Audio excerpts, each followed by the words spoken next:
Well, it's been a long time, and I wanted to say hi because I miss all of you guys like a lot. Really, a lot, a lot. Um, I had planned, best laid plans is one of my catchphrases, I guess.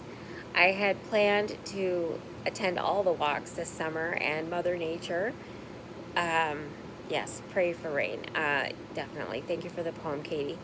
Um, Mother Nature, as well as health, have prevented me from being there at all, and will prevent me for maybe the rest of the summer. I'm not sure.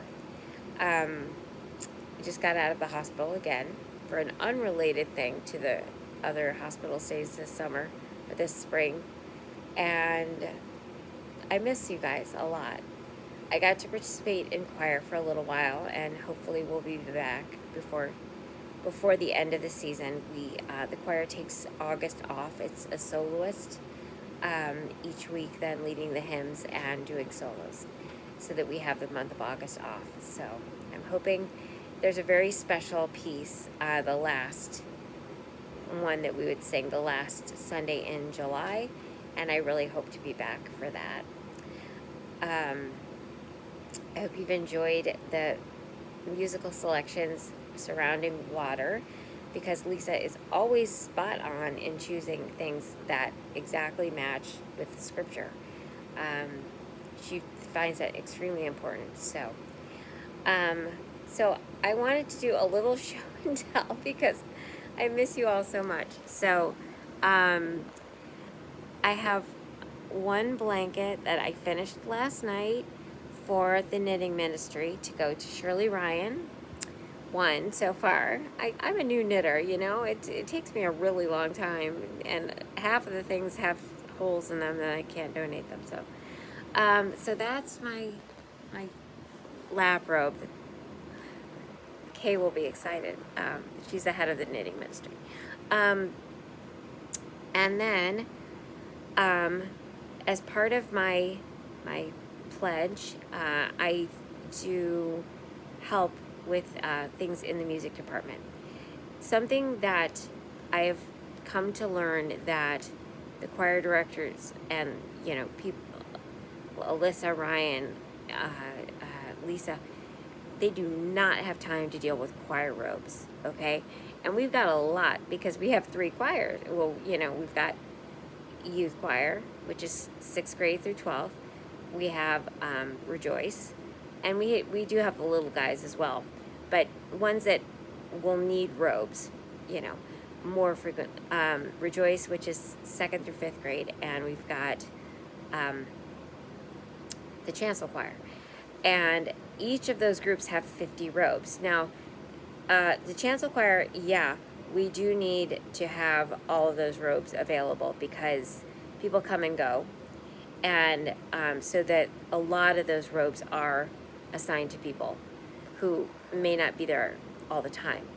And everything got covered in dust with the construction, but that's okay.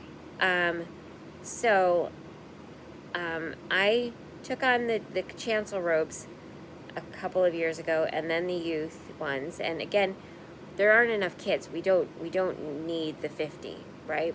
So and this year I took on Rejoice as well. This was before I went in the hospital, but I'm gonna quickly. Wow. Okay. I'm gonna go try and show you what is the back bedroom, but it is currently a laundry. Okay, let's see. That's 50 stoles. We've got,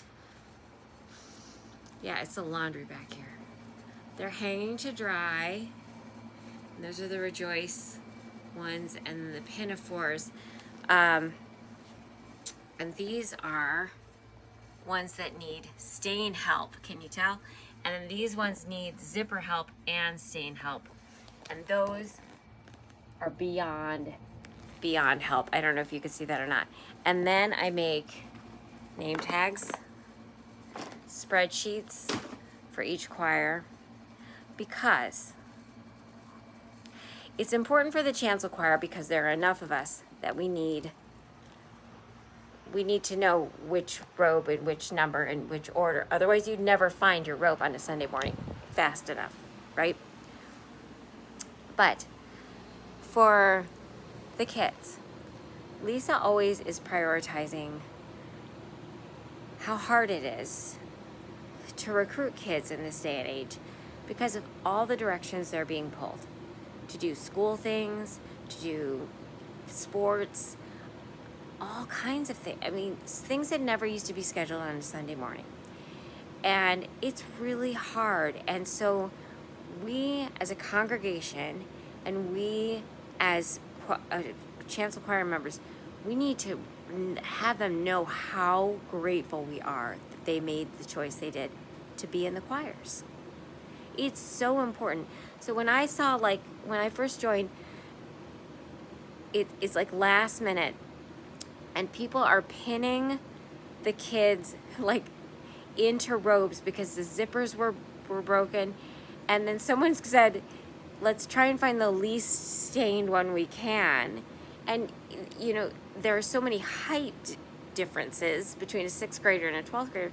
So, like, I could not, I was so devastated by that when we're trying to tell them that they're important to us and to God, and they don't have a robe that's clean or with the least stains possible, and with no working zipper and no name tag, and it's not theirs, and they can't just look on the wall and this colorful thing and see that they're number 8, and they'll always be number 8. I mean, it's important. The hanger should have a bright, colorful number on it, and should match their robe and their name tag, and they should be proud.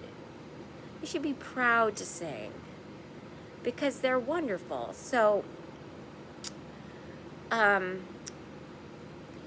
what I'm doing this summer. I have until September. Nobody get worried that, yeah, I started that. I brought them all home before this last thing. And honestly, making spreadsheets and name tags colorful name tags with stickers on the hangers is happy.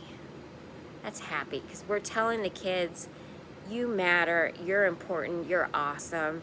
This is your robe. So I hope, I wanted to share that with you because I have been having a really bad string of things, and that's kind of happy.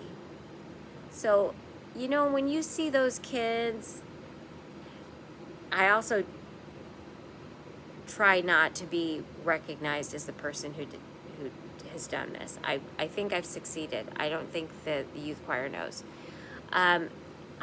They should just secretively find their colorful name tags and all of it. Yeah. So, if you see the kids who participate in the choirs, will you thank them? I'm sincerely asking. Will you say that they were fabulous? Because they are. Lisa asks us to pass that along, and I think the congregation should too. So, when you see them in their clean robes, and you realize that they're white, not off-white like I originally thought, thank them for singing for you and for God and for themselves. And yeah, I hope to see you before too long. Lots of love.